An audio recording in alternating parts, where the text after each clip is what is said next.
It's just astonishing that every acquisition due diligence that I've been on, you can tell that they are a Tecta company. You can just tell. Welcome to the Canary Report, the podcast where risk leaders, safety professionals, and operational executives come for real-world stories and smarter strategies to keep people safe. I'm your host, Michael Zhao. In each episode, I sit down with exceptional leaders who are transforming how risk and safety are managed. Whether you're a leader of a nationwide EH&S program in a high-risk industry, or you champion workplace safety across 200 retail locations, this podcast is for you. Let's get into it. Welcome to the Canary Report, the podcast for risk leaders and safety professionals and operating executives to hear real-world stories and smarter strategies to keep people safe. I am your host, Michael Zhao, and I'm the founder and CEO of Yellowbird. Today, joining me is Steve Catherman. He is a vice president of safety for Tecta American Commercial Roofing. They're a very large roofing contractor in the United States. They have extensive experience. He has extensive experience spanning track record of building strong safety cultures, acquiring businesses within Tecta's journey and integrating them. Steve's approach to emphasizing people's strengths, empowering teams, creating a measurable impact across the organizations is meaningful. His background includes being a basketball coach for 30 years, has a very good and unique leadership philosophy around teams, coaching, insights, and how they apply to safety management. So with that, Steve, thank you so much for joining me. And where do we find you today? Where are you today and where is home? So I'm at our corporate office in Rosemont, Illinois, and I live about 60 miles from here, just across the border in Indiana, Valparaiso, Indiana. Beautiful. And in Indiana, which makes a lot of sense that you've been a basketball coach for 30 years because Indiana and basketball seem to be synonymous. Tell me about your life. Well, your family. Are you married? Kids? All that good stuff? Yeah, I'm married. I have 3 boys. Actually, my middle son just got married September 6th. My oldest one got married last year. And I have a junior in high school. So there was an 11-year gap. He is a competitive golfer, and it's been really fun following him around. I had the privilege of coaching my older 2 boys. They were football, basketball players. My youngest one started out that way, but he kind of transitioned into golf. And what the coach tells me, knowing that I've been coaching for 30 years, is you just have to keep your mouth shut and just watch him golf. You can't give him any coaching. So it's been a fun experience, and I really love it. He's very dedicated, and it's been fun watching. Well, I'll tell you what, I'm a golfer. You may or may not know this about me. I speak about it very openly, but I was actually born with a disability. I was born with one hand, and so when I golf, I golf with my trailing hand. And I always laugh at, I don't know how these people with 2 hands do it. It's hard enough with one. It's my favorite joke. But the reality is that these kids, I go out on the golf course, not as much as I used to, but these kids that are in high school, these juniors and sophomores, the talent that they have and being able to hit as consistently and dedicate themselves, man, I got to give it to them. It is quite amazing to watch. I wish I would have started at that age personally. Yeah, agreed. So it's funny when he first started playing, he was just going with me and just driving in the cart about 3 years ago.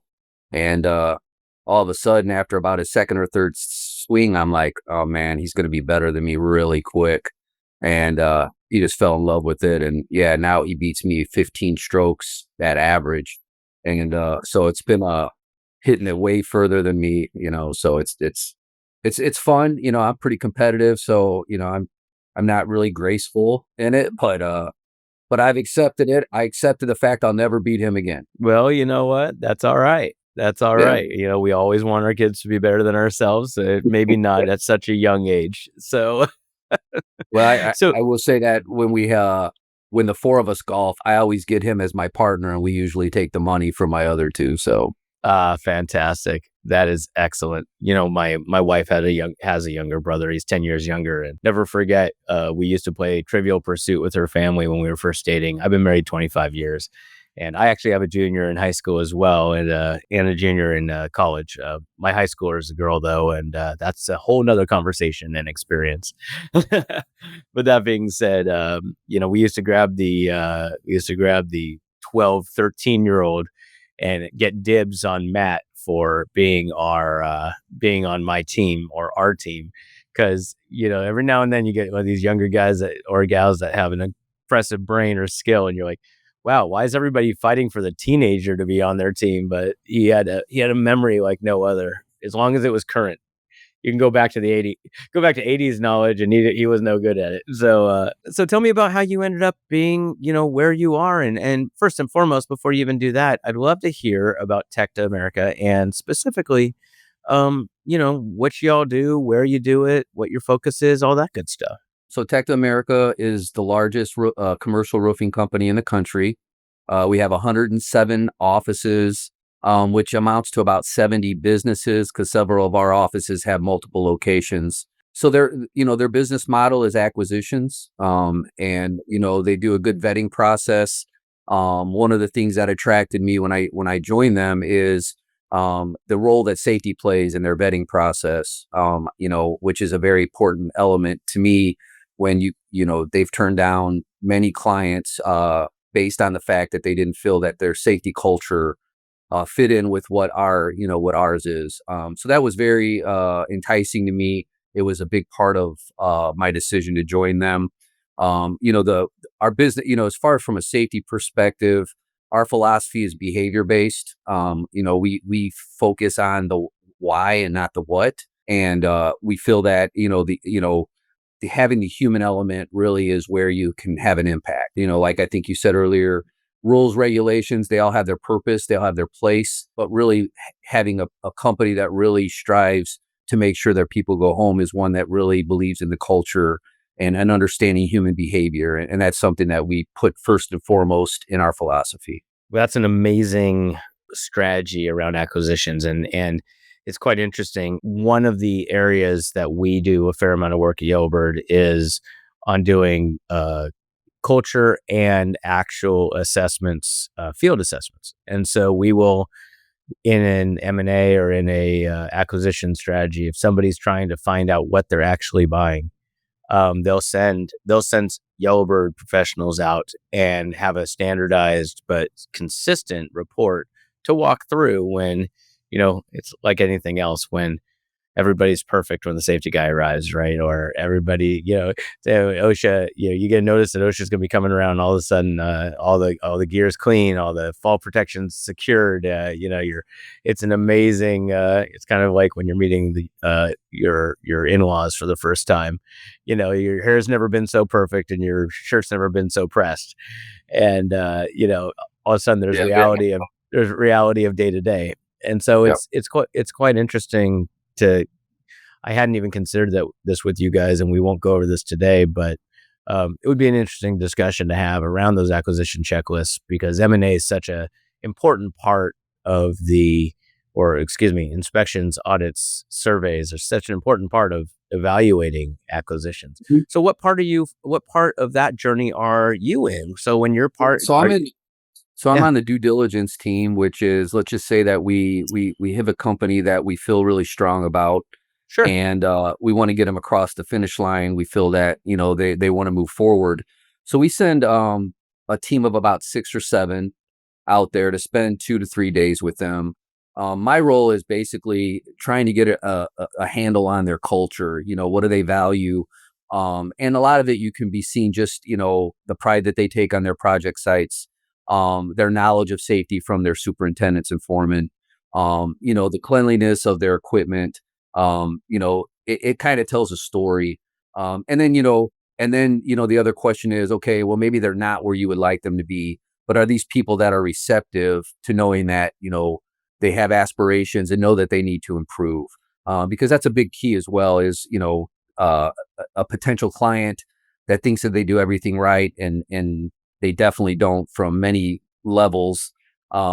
those would be the ones you concern with. And I, it's funny because I don't do the front end, so I get it to where it's close to the finish line. I come in, and it's just astonishing that every acquisition, due diligence that I've been on, you can tell that they are a Tecta company. You can just tell. So our front end team does a really good job of vetting out a lot of that, stuff on the front end. And obviously there's financials and all that.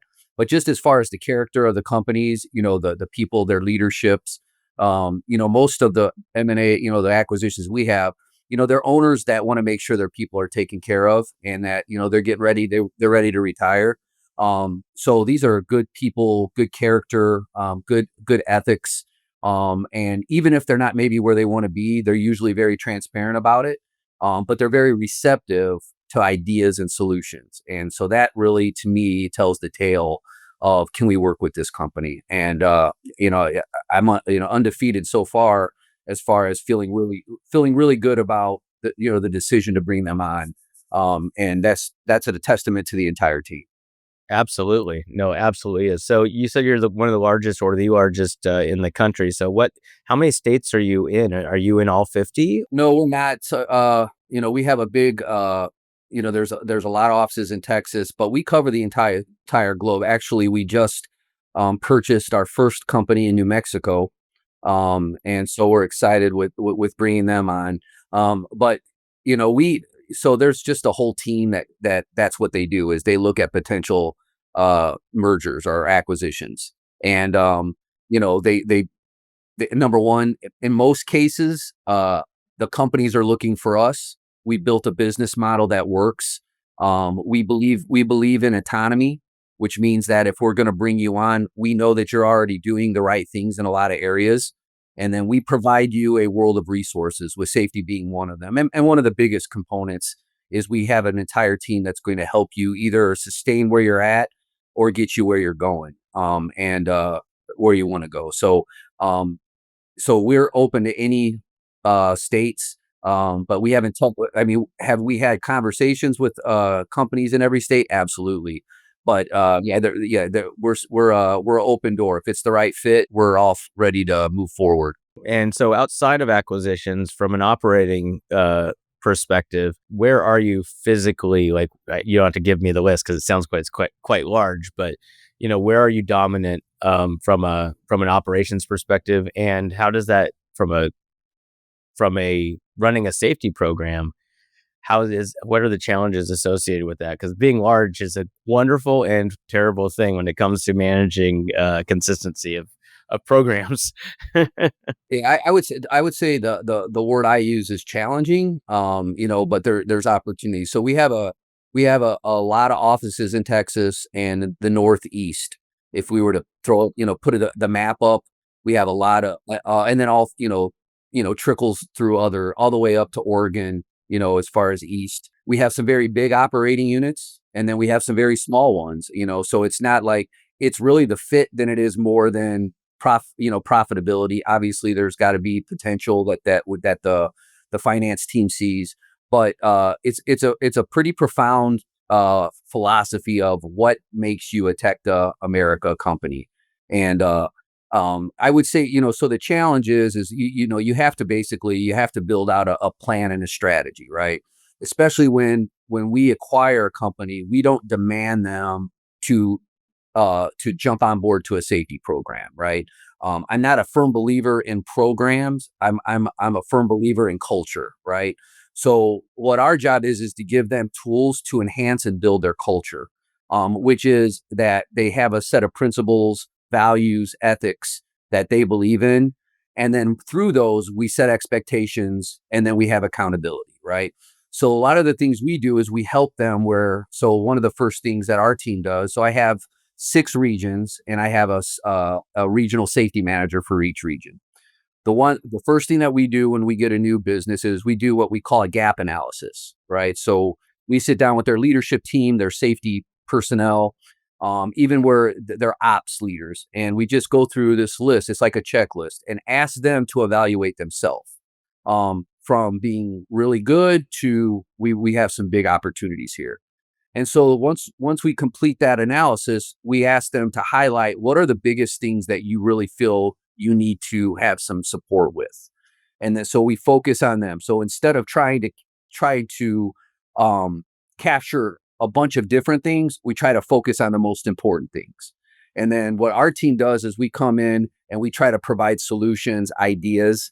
The nice thing about being our size is that when we've had situations with other operating units that are had some challenges and we've had successes or we turned the page, we can use those experiences to help other operating units.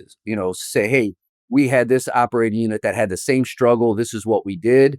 And as a result, they've turned the page and their incidents are down significantly. And so that is a great selling point to move it to another operating unit. So we leverage that. We the one thing with safety, and I'm sure that you can appreciate this. It's all about consistency, right?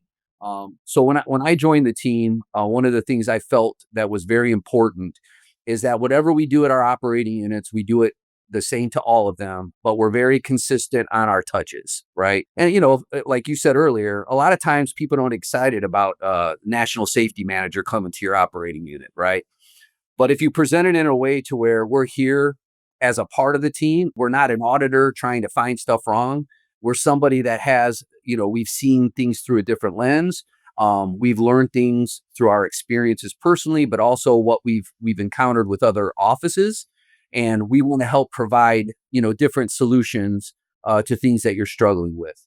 And the one thing that I feel really good about with Tecta America and our operating units is that there's a lot of transparency, which means that sometimes they just don't know how to get there. They know the problem, and they're open to getting suggestions or solutions to help them solve those problems.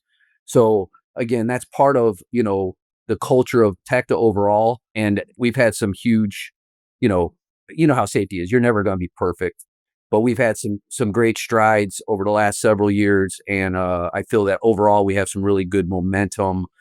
We've built a lot of trust, which, for you to be successful in safety, you have to be trusted. And we're just scratching the surface. I will say my team is, one thing about you can send people to get certifications. You can send them to OSHA file tournament. You can't teach them passion. And my team is exceptionally passionate about what they do. So, and you can feel that. I was thinking about that exact. You had a quote on one of your posts on LinkedIn. I actually have it up here.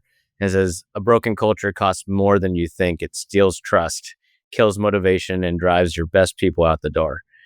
I brought that up because I was just reading your LinkedIn before we got on, and I was thinking about you as a coach and also as a leader. And our philosophy at the company here is trust over everything else. Because if we do not instill trust to allow somebody to welcome us onto their location, to be open to listening to us, to know that we are, hey, we're the government, we're here to help, the famous Ronald Reagan quote. But really, I mean, that we are here to help, and that we do want to. We are not the government, by the way, but we are here to help, and we do want people to be successful.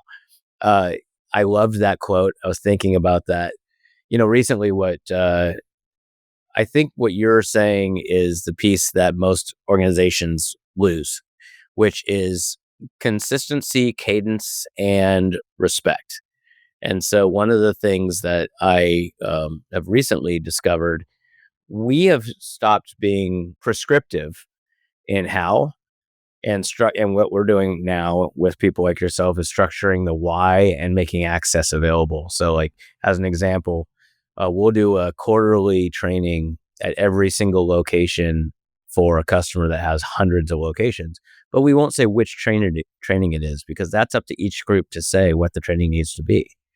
Because we have that capability of, you can do forklift here, you can do hazardous materials, you can do fall protection, whatever your hot button is, you can do an open-ended training program and say, look, you get to decide what you need the most, or we together can decide. How are you you do the first visit after an acquisition, you and your team go out there, you have a team of 6.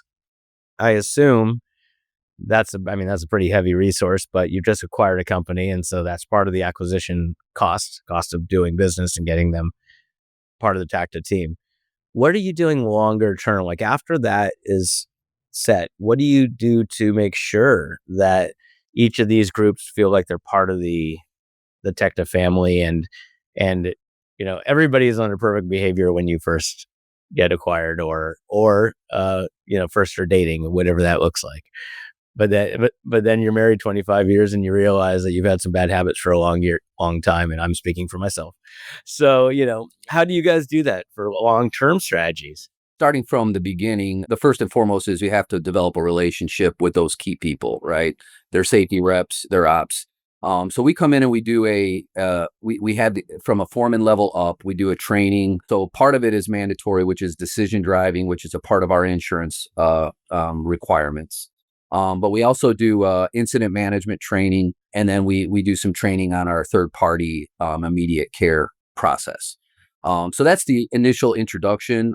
I try to accompany my regional manager to that first meeting. So usually it takes half a day to get through all of that. And then we do our basic introduction of who Tecta is, what sets us apart, why are we here? How can we help? What is our goals and what do we want for you? And, those are all words, right? They don't have any meaning yet, that's what they are. And so then we start showing them how we're going to make those words a reality, right? And so one of the things that we do is depending on the size of the organization, how we feel overall, their culture is, how their performance is. Some of our offices don't have a full-time safety. So depending on that, we will put a kind of a strategy to make sure we're getting the right touches with them off the bat. Once we feel good about that, there's a few things we do consistently. Number one, we have 6 regional meetings every month at the beginning of the month. So that's separating each region. The regional manager leads the meeting, and really it's a teams meeting. So one of the things we implemented when I came on was having everybody on camera. Right? We can't be everywhere every time, but as well as I do, you build better relationships when I can see you and you can see me, and we can have a conversation.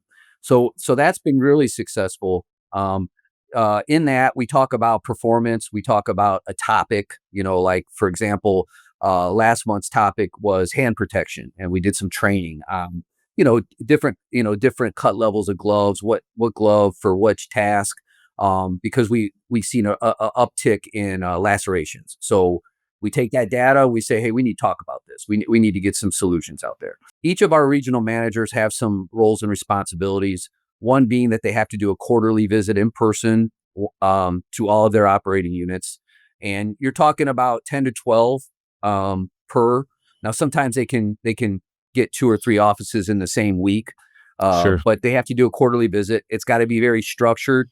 One thing we don't do is we just don't show up. Right. Right. That doesn't build good trust when you just Sure. show up. So Sure. we work with the presidents, we work with the safety people, we come up with an agenda, and we say, Hmm. hey, here's what we'd like to do. In that, all of our visits require job site visits. Right. The purpose of that is to lend them a separate set of eyes, a fresh set of eyes. So Yeah. what we ask, we ask the safety person to do an audit. We do an audit, our regional manager, and then we get together at the end and say, what did you see? Here's what I see. It Yeah. opens the dialogue to say, hey, did you see this? And basically give the feedback of that fresh set of eyes. Sure. So that's one. Every week, we call every week for a check-in. All right. That's mandatory. And then we have what we call structured touches, which means that I may join a call with the safety person.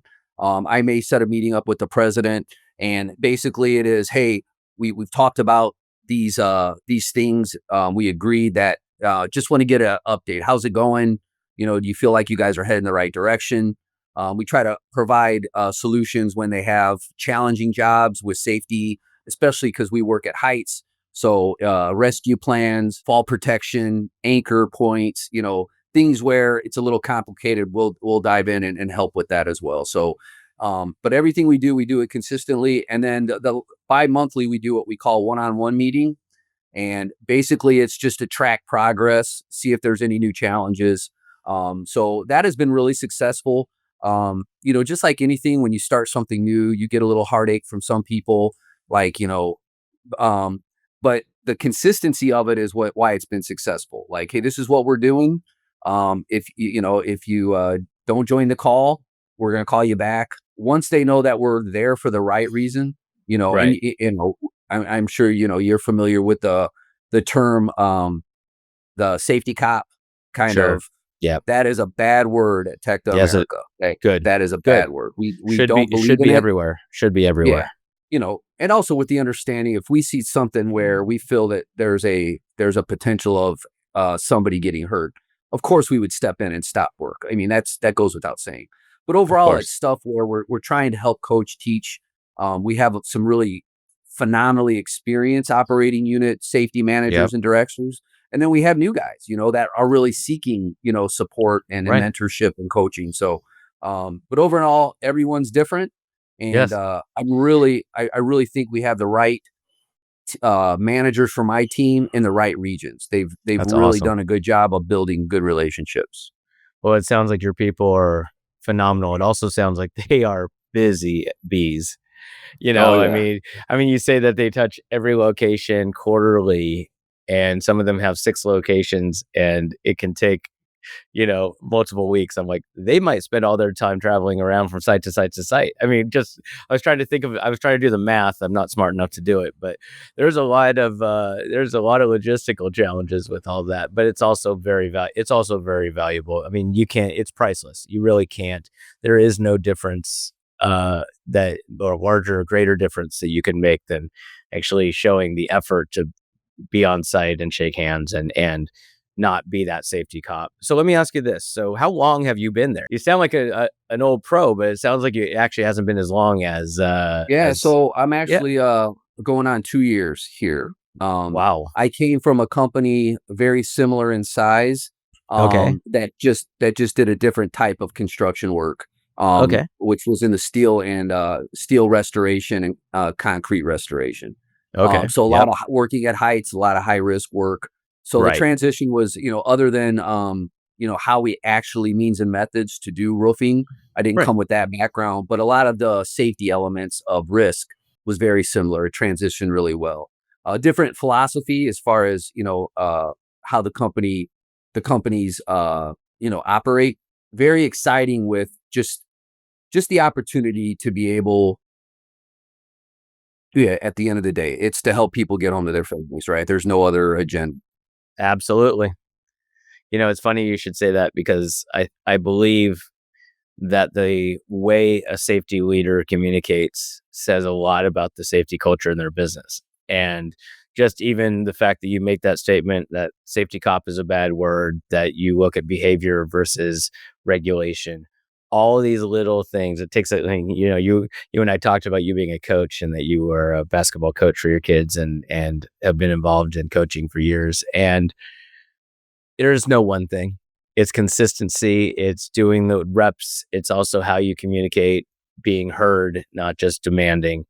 And, I can see why you're successful in what you're doing. So for 2025, as you're looking at the end of this year, and do you already have, and you don't have to be specific because I know that these things can change, but are there already new companies you guys are rolling in and that you're going to need to get on the road again to integrate between now and the end of the year? So I actually next week go to a due diligence to a potential customer or acquisition, you should say, in Virginia. And we've in the last 3 months we've acquired three other businesses. So this will be number five for the year. The first one was earlier in the year, and then we kind of had a lull, but then we've been crazy the last three and a half months. So Virginia is next week, due diligence, and looking forward to meeting their folks. So it's been a really good year. I know that um, the vision is to do more. I think from what I told, and again, there's a whole storyline, but for the last several years, they're averaging 5 to 7 acquisitions a year, and I don't know how many consecutive years that is. They want that to go higher. and we feel that we've got we've already built the business model, right? How does this work? And we need, we're very competitive. We know we need to get better and can get better. And there are things that we've learned through every acquisition. You learn something that is going to make you better for the next one.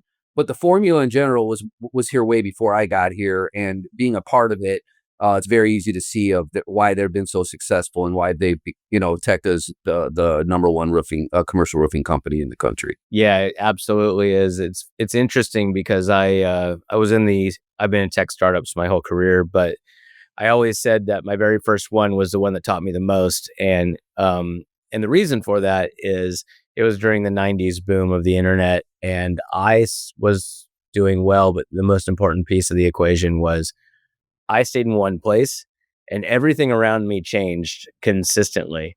And I always said it's like I worked for 5 or 6 different companies over 5 or 6 years while staying in one place, because just the dynamics and the moving around and all of that stuff, and I think there's no better learning lesson than being on a diligence team. There's no better way of understanding different safety and different cultures in general and how people operate than doing what you guys are doing. It's hard to do. Language barriers, cultural barriers, the dynamics of people who've been places for a long time, and then whether you like it or not, getting them to understand that you're not their enemy. All of that stuff makes the main job of being a great commercial roofer and serving your client with great quality product, which is what we're all here to do, whatever it is that we do, is the goal. And then all this other stuff comes in. It's like, okay, how do we remove static and noise? And I love the fact that you're actually part of the diligence and integration team, because it says everything you need to know about Tecta when it comes to the safety culture. They bring you in during the process. They bring you in after the process. They're bringing in a safety ambassador, not a safety cop.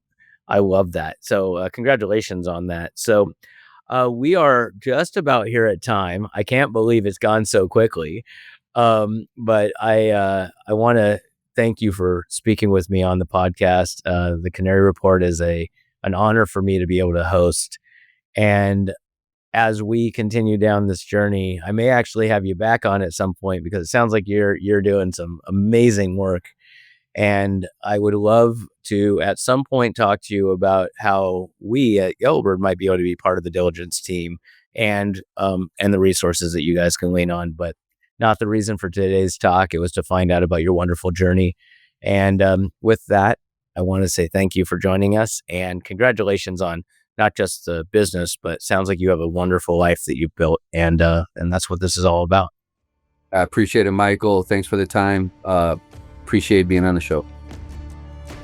That's it for today's episode of the Canary Report. If this conversation helped you reframe how you think about risk and safety, please do me a favor. Hit subscribe, leave a review, and share it with somebody who needs to hear it.